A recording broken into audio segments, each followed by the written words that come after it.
ಭಾಳ ಜನ ಊಟಕ್ಕೆ ಹೋಗಿದ್ದಾರೆ. ಇಲ್ಲಿ ಇದ್ದವರು ಅವ್ರು ಬಂದ ಮೇಲೆ ನಾನು ಏನು ಮಾತಾಡಿದೆ ಅಂತ ಹೇಳ್ಬೋದು. ಇಲ್ಲಿಂದ ಖಾಲಿ ಕುರ್ಚಿಗಳು ಅವ್ರಿಗೆ ಹೇಳ್ತಾರೆ. ಎಲ್ಲ ಆತ್ಮೀಯ ಬಂಧುಗಳೇ, ಭಾಳ ಸಂತೋಷ ಆಗ್ತದೆ.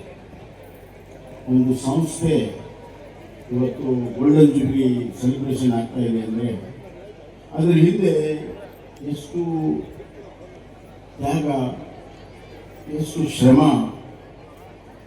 ಮತ್ತು ಎಷ್ಟು ಪ್ರಾಮಾಣಿಕತೆಯಿಂದ ಈ ಸಂಸ್ಥೆಯನ್ನು ಹಿರಿಯರೆಲ್ಲ ಕಟ್ಟಿದ್ದಾರೆ. ನಾನು ಮೊದಲನೇದಾಗಿ ಈ ಸಂಸ್ಥೆಯನ್ನು ಕಟ್ಟಬೇಕಂತ ಹಿರಿಯರಿಗೆ ಯಾವ ಕ್ಷಣದಲ್ಲಿ ಯೋಚನೆ ಬಂತು ಆ ಕ್ಷಣಕ್ಕೆ ನಾನು ನಮಸ್ಕಾರವನ್ನು ಮಾಡ್ತೀನಿ. I salute the moment when the first thought of creating this great institution. ಮತ್ತು ಅದನ್ನು ಪ್ರಾರಂಭ ಮಾಡಿದವರೆಲ್ಲರಿಗೂ ಕೂಡ ನನ್ನ ಶ್ರದ್ಧಾಪೂರ್ವಕವಾದಂಥ ನಮಸ್ಕಾರಗಳನ್ನು ಮಾಡ್ತೇನೆ. ಮತ್ತು ಮುಂದೆ ಬಂದು ಎಲ್ಲರೂ ಕೂಡ ಇದಕ್ಕೆ ಶ್ರಮ ವಹಿಸಿದಂಥವ್ರಿಗೆ ಎಲ್ಲರಿಗೂ ಕೂಡ ನಮಸ್ಕಾರವನ್ನು ಮಾಡ್ತೇನೆ. ಮತ್ತು ಈಗಿದ್ದವರು ಅದನ್ನು ಮುಂದೆ ಉತ್ತಮ ರೀತಿಯಲ್ಲಿ ಬೆಳೆಸ್ತಾ ಇರೋದವರು ಅವ್ರಿಗೂ ಕೂಡ ನನ್ನ ಆಧಾರಪೂರ್ವಕವಾದ ನಮಸ್ಕಾರ. ಇವತ್ತಿನ ಕಾರ್ಯಕ್ರಮದಲ್ಲಿ ಅಧ್ಯಕ್ಷತೆ ವಹಿಸಿರುವಂಥ ನನ್ನ ಆತ್ಮೀಯ ಸ್ನೇಹಿತ ಡಾಕ್ಟರ್ ಬಸವರಾಜ್ ಯಲ್ಗಾರ್ ಅವರೇ, ಈ ಭಾಗದ ಜನಪ್ರಿಯ ಶಾಸಕರು ಆತ್ಮೀಯ ಸ್ನೇಹಿತರಾದಂಥ ಪ್ರಕಾಶ್ ಕೋಳ್ವಾಡ್ ಅವರೇ, ಹಾಗೂ ಈಗ ತಾನೇ ಮಾತನಾಡಿದಂಥ ರೋಟರಿ ಗವರ್ನರ್ ಆದಂಥ ಆತ್ಮೀಯ ಸ್ನೇಹಿತರಾದಂಥ ಶರತ್ ಪೈ ಅವರೇ, ಕೆ.ವಿ. ಶ್ರೀನಿವಾಸ್ ಅವರೇ, ಮತ್ತು ರೋಟರಿ ಅಧ್ಯಕ್ಷರಾದಂಥ ಶ್ರೀ ಬಿ.ಜೆ. ಹಿರೇಮಠ್ ಅವರೇ, ಡಾಕ್ಟರ್ ನಾರಾಯಣ್ ಪವಾರ್ ಅವರೇ, ಲಿಂಗನಗೌಡ್ರೆ, ರಾಜು ಮಗ್ಗಿ ಅವರೇ, ಬಿ.ಜಿ. ಪುಟ್ಟಿಗೌಡರವರೇ, ಪೊಲೀಸ್ ಗೌಡ್ರೆ, ಚನ್ನಪ್ಪ ಬಾದಾಮಿ ಅವರೇ, ಮತ್ತು ವೇದಿಕೆ ಮೇಲಿರುವಂಥ ಎಲ್ಲ ಗಣ್ಯಮಾನ್ಯರೇ, ನೆರೆದಿರುವಂಥ ರೋಟರಿ ಸ್ಕೂಲಿನ ಎಲ್ಲ ಆತ್ಮೀಯ ಪೂಜ್ಯ ಗುರು ವೃಂದಕ್ಕೆ ನನ್ನ ನಮಸ್ಕಾರಗಳು, ಹಾಗೂ ಎಲ್ಲ ರೋಟೇರಿಯನ್ಸ್ಗೆ ನನ್ನ ನಮಸ್ಕಾರಗಳು. ನನಗೆ ಭಾಳ ಸಂತೋಷ ಆಗಿದ್ದು ಎರಡು ಕಾರಣಕ್ಕೆ. ಒಂದು, ಈ ಸಂಸ್ಥೆ ಇಷ್ಟು ಚೆನ್ನಾಗಿ ಬೆಳೆದಿದೆ. ಈ ಸಂಸ್ಥೆ ಒಳಗಡೆ ಎಂಟರ್ ಆದಾಗ ಭಾಳಷ್ಟು ಪಾಸಿಟಿವ್ ವೈಬ್ರೇಷನ್ ಆಯಿತು ನನಗೆ. ಹೀಗಾಗಿ ಇದೊಂದು ಸರಸ್ವತಿಯ ಮಂದಿರ ಅಂತ ಅನಿಸ್ತು. ಈ ಸರಸ್ವತಿ ಮಂದಿರದ 50 ವರ್ಷ ಒಂದು ಕ್ಷಣ ಚಿರಸ್ಮರಣೀಯಾಗಿದೆ ಅಂತ ನನಗೆ ಅನಿಸ್ತಾರೆ.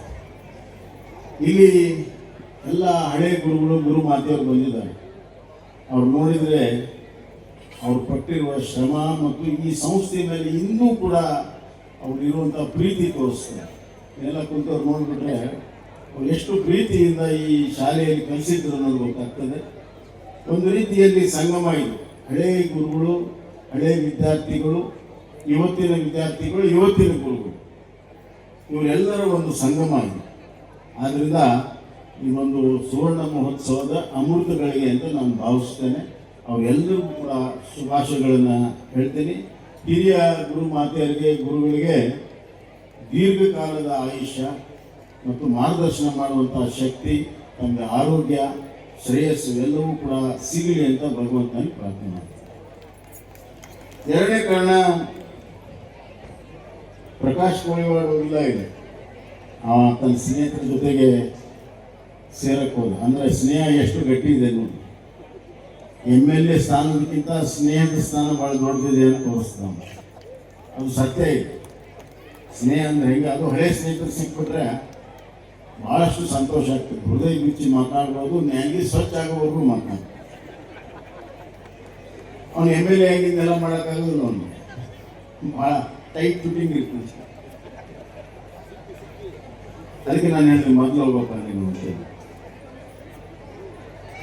ನಾನು ಕೂಡ ರೋಟರಿ ಶಾಲೆಯ ವಿದ್ಯಾರ್ಥಿ.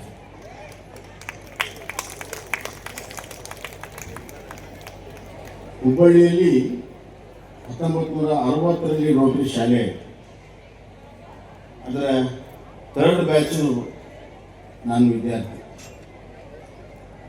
ಹೀಗಾಗಿ ನಾನು ಕೂಡ ರೋಟರಿ ಕುಟುಂಬಕ್ಕೆ ಸೇರಿದವನು. ನಮ್ಮ ತಂದೆಯವರು 60 ವರ್ಷ ಮುಂಚೆ ರೋಟರಿ ಕ್ಲಬ್ನ ಅಧ್ಯಕ್ಷರಾಗಿದ್ದರು, ಹುಬ್ಬಳ್ಳಿ ರೋಟರಿ ಕ್ಲಬ್ನ ಅಧ್ಯಕ್ಷ. ನಮ್ಮ ತಂದೆಯವರು founder member of Hubballi Rotary school. ಈಗ ಕಳೆದ ವಾರ ನಾನು ಅದರ ಆ್ಯನ್ಯುವಲ್ ಡೇಗೆ ನಾನು ಹೋಗಿದ್ದೆ. ಈಗ 5-6 ಸಂಸ್ಥೆಗಳಿದ್ದಾವೆ. ಹೋದಾಗ ಎಲ್ಲ ಹಳೆಯ ನೆನಪುಗಳು ಮತ್ತೆ ಬರ್ತಾ ಇತ್ತು. ನಾವು ಚಿಕ್ಕವರು ಇದ್ದಾಗ ನಾವೇನು ಮಾಡಿದ್ವಿ ಅದು ನೆನಪು ಕೊನೆವರೆಗೂ ಇರ್ತದೆ. ಇತ್ತೀಚಿನ ದಿನಗಳಲ್ಲಿ ಮಾಡೋದು ನಾವು ಮರೆತಿತ್ತು. ನಾನು ಮುಖ್ಯಮಂತ್ರಿ ಆದಾಗ ಒಂದು ಸುವರ್ಣ ವಾಹಿನಿಯಲ್ಲಿ ಒಂದು ಆಶ್ಚರ್ಯಕರವಾಗಿ ಒಂದು ಸವಾಲು ಹಾಕಿದ್ರು ನನಗೆ. ನಾನು ಫಸ್ಟ್ ಸ್ಟ್ಯಾಂಡರ್ಡ್ ಇದ್ದಾಗಿನ ಫೋಟೋ ತೊಗೊಂಡು ಬಂದು ಇದರಲ್ಲಿ ನಿಮ್ಮೆಲ್ಲ ಫ್ರೆಂಡ್ಸ್ ಹೆಸರು ಹೇಳ್ಬೇಕು ನೀವು ಅಂತ. ಸುಮಾರು 55-60 ವರ್ಷ ಹಿಂದೆ ನೋಡೋಣ ಪ್ರಯತ್ನ ಮಾಡೋಣ ಅಂತ ಒಂದೊಂದು ಹೇಳ್ಕೊಂಡು ಬಂದೆ. 100% ಎಲ್ಲ ಹೆಸರನ್ನು ಹೇಳಿದೆ. That is the childhood power. ಚಿಕ್ಕ ಮಕ್ಕಳಿಗೆ ಪವರ್ ಇಲ್ಲ ಅಂತ ತಿಳ್ಕೊಬೇಡಿ. ಚಿಕ್ಕ ಮಕ್ಕಳಿಗೆ ಜಾಸ್ತಿ ಪವರ್ ಇತ್ತು. ಚಿಕ್ಕ ಮಕ್ಕಳಿಗೆ ತಿಳ್ಕೊಳ್ಳುವಂಥ ಗ್ರಾಸ್ಪಿಂಗ್ ಪವರ್ ಎಲ್ಲಕ್ಕಿಂತ ಹೆಚ್ಚಿರ್ತದೆ. ನಾವೆಲ್ಲ ಏನು ಮಾಡ್ತೀವಿ ಮನ್ಯಾಗ, ಇದೆಲ್ಲ ಗುರುಗಳು ತೀತಿ ಹೇಳ್ತಾರೆ. ABCD ಬರೀ ಎಲ್ಲ ಪಾಟಿ ಮ್ಯಾಗ 5 ಸತಿ ಬರೆಸ್ತಾರೆ. ABCD ಏನು ಅವಶ್ಯಕತೆ ಇಲ್ಲ. ಅವ್ರ brain cells, memory cells fresh ಇರ್ತದೆ, ಎಂಟಿ ಇರ್ತದೆ. It is not filled with any dirt. So they catch it up very early. ಈಗ ನಾವು all our memory cells are there invaded and lot of dirty things, the things which we don't want are there in those cells. Therefore our memory becomes good. ಆದ್ದರಿಂದ ಚಿಕ್ಕ ಮಕ್ಕಳು grasping power ಭಾಳ ಚೆನ್ನಾಗಿರ್ತದೆ. ಚಿಕ್ಕ ಮಗು 3-4 ಲ್ಯಾಂಗ್ವೇಜನ್ನು ಮಾತಾಡ್ತಾರೆ. 3-4 ಲ್ಯಾಂಗ್ವೇಜಲ್ಲಿ ಮಾತಾಡ್ತಾರೆ. ಆಶ್ಚರ್ಯ ಆಗುತ್ತೆ. ಮನೆಗೆ ಆಳು ಬೇರೆ ಲ್ಯಾಂಗ್ವೇಜ್ ಮಾತಾಡ್ತಾರೆ, ಆದ್ರೂ ಮಾತಾಡ್ತಾರೆ, ತಂದೆ ತಾಯಿ ಲ್ಯಾಂಗ್ವೇಜ್ ಮಾತಾಡ್ತಾರೆ, ಶಾಲೆ ಕೆಲಸದಲ್ಲಿ ಮಾತಾಡ್ತಾರೆ. That is a beauty. ಜೀವನದಲ್ಲಿ 2 ಬಹಳ ಕಷ್ಟದ ಕೆಲಸ, ಭಾಳ ಅಸಾಧ್ಯದ ಕೆಲಸ. ಒಂದು, ಹುಟ್ಟಿದಾಗ ನಾವೆಷ್ಟು ಮುಗ್ಧರಾಗಿರ್ತೇವೆ, ಇನ್ನೋಸೆನ್ಸ್. ನೀವು ನೋಡಿ, ಚಿಕ್ಕ ಮಕ್ಕಳಿದ್ದಾಗ ನಮ್ಮ ಫೋಟೋ ಎಷ್ಟು ಮುದ್ದಾಗಿರ್ತವೆ. ಎಲ್ಲರೂ ನಿಮ್ಮ ಫೋಟೋ ಮುದ್ದೋಗಿರ್ತವೆ. ಈಗ ಕರಡಿ ಮುಂದೆ ಮುಖ ನೋಡಿಕೊಂಡ್ರೆ ಕರಡಿದೆ. Face is index of mind ಅಂತ. ಯಾಕಂದರೆ purity, there was purity in heart and mind. That was reflected in the glory of the face. ಇವತ್ತು what is the inside, that is reflected. ಆ ಇನ್ನೋಸೆನ್ಸ್ ಅನ್ನು ಕೊನೆವರೆಗೂ ಉಳಿಸ್ಕೊಂಡು ಹೋಗುವಂಥದ್ದು ಇಟ್ ಈಸ್ ನೆಕ್ಸ್ಟ್ ಇಂಪಾಸಿಬಿಲಿಟಿ. ಇನ್ನೊಂದು, ಆತ್ಮಸಾಕ್ಷಿಯಾಗಿ ನಡ್ಕೊಳ್ಳೋದು. ನಮ್ಮ ಕಾನ್ಷಿಯಸ್ ಅನ್ನ ಪ್ರಕಾರ ನಾವು ನಡ್ಕೊಳ್ಳೋದು ಭಾಳ ಕಷ್ಟ. ರಾಜಕಾರಣಿಗಳಂತೂ ಭಾಳ ಕಷ್ಟ. ನಮ್ಮ ಕಾನ್ಷಿಯಸ್ ಅನ್ನ ದೇವ್ರ ಜಗಲಿ ಮೇಲೆ ಕಟ್ಟಿಟ್ಟೆ ನಾವು ಹೊಡ್ಕೊಳ್ಳೋದು. It's so difficult. ಇವೆರಡರ ಸಾಧನೆ ಯಾರು ಮಾಡ್ತಾರೆ ಅವರೇ ನಿಜವಾದಂಥ ಸಾಧನೆ. ಇವತ್ತು ಶಾಲೆಯಲ್ಲಿ ನಾವೇನು ಕಲಿಸ್ತೇವೆ ಅದರ ಜೊತೆಗೆ ನಮ್ಮ ಸಂಸ್ಕಾರ ಸಂಸ್ಕೃತಿಯನ್ನು ನಮ್ಮ ಮಕ್ಕಳು ಕಲಿಸಿದರೆ they will become a very good citizen. ನೀವು ಡಾಕ್ಟರ್ ಆಗ್ತಿರೋ, ಇಂಜಿನಿಯರ್ ಆಗ್ತಿರೋ, ಪೈಲಟ್ ಆಗ್ತಿರೋ, ಸೈಂಟಿಸ್ಟ್ ಆಗ್ತಿರೋ, ಅದು ಬೇರೆ ಮಾತು. ಅದು ನಿಮ್ಮ ನಾಲೆಜ್ ಇಲ್ಲ. ಬಟ್ ನಿಮ್ಮ ಕ್ಯಾರೆಕ್ಟರಿಂದ ಏನಾಗ್ತದೆ ಅನ್ನೋದು ಬಹಳ ಮುಖ್ಯ. ಈ ದೇಶಕ್ಕೆ ಬಹಳ ದೊಡ್ಡ ಚರಿತ್ರೆ ಇದೆ. ನಾವು 5,000 ವರ್ಷ 6,000 ವರ್ಷ ಅಂತೇವೆ. ವಾಟ್ ವಿ ನೀಡ್ ಈಸ್ ಚರಿತ್ರೆ ಅಲ್ಲ, ನಮ್ಗೆ ಬೇಕಾದ ಚಾರಿತ್ರ್ಯ. We need a character, and that character building comes from the school, from the mother. A character building process in this institution is character building process.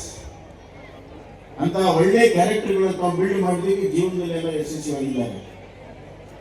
ಒಬ್ಬ ಡಾಕ್ಟರ್ ಹೆಂಗಿದ್ದಾನೆ ಅಂತ ಗೊತ್ತಾಗೋದಕ್ಕೆ 1 ವಾರ ಬೇಕು. ಜ್ವರ ಬಂದಾಗ ಅವನ ಹತ್ರ ಹೋಗಿ ಗುಳಿಗೆ ಕೊಡ್ತಾರೆ. 3-4 ದಿವಸ ಆರಾಮಾತಂದ್ರೆ ಭಾಳ ಕೈಗಳು ಭಾಳ ಚೊಲೋ ಐತೆ. ಅಕಸ್ಮಾತ್ ಆರಾಮಾಗಿ ಯಾವ ಏನು ಡಾಕ್ಟರ್ ಅಂತ